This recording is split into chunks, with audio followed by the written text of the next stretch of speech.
All my bookkeepers out there, you're not going to like this, but I think you need to hear it anyways.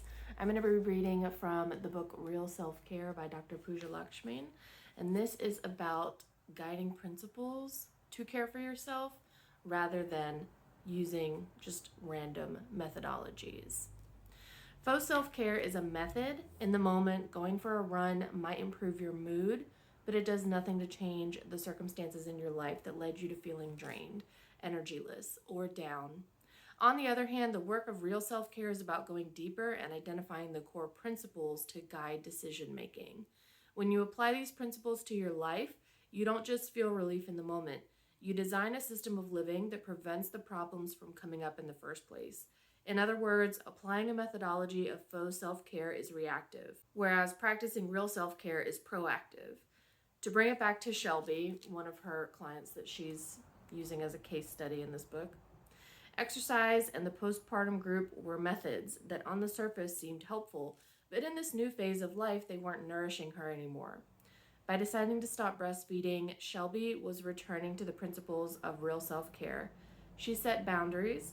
Coming from a large family based locally, she had many relatives who loved to give unsolicited advice about feeding the baby, developed compassion for herself by recognizing that resentment was building between her and her daughter and her husband, identified her values in prioritizing her relationships with her daughter and her husband, and asserted power by using her agency to make a hard choice.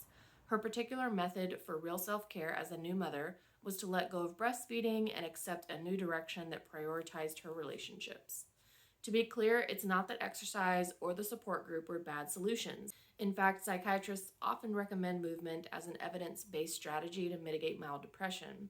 The issue was that exercise was causing psychological stress because Shelby was comparing her performance to her pre-pregnancy state. Similarly, in the postpartum group sessions, she was preoccupied with her baby's performance. Once she practiced real self-care and reworked her feeding plan for Felicity, Shelby found that she was able to return to her workouts in a healthier fashion, and she was able to be compassionate towards herself and the moms group.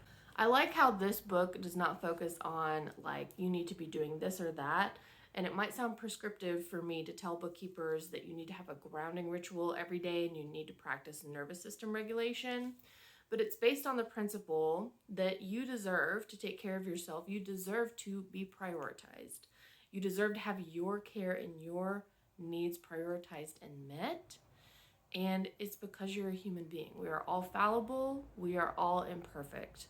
And if you do not take care of yourself, you will not be able to take care of your family, much less any bookkeeping clients or folks that need your help and your services with their business. That is why I've been reading through this book with you all. More than that, I want you to get on the wait list for the Spellbound Books Academy, which is my mentorship program.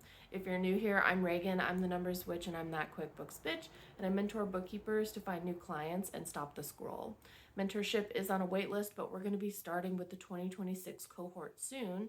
And if you want clients in 2026, now is the time to start developing these real self-care practices, these grounding rituals, all of this personal care that needs to be done as the foundation for you building a business. The waitlist is linked in my profile.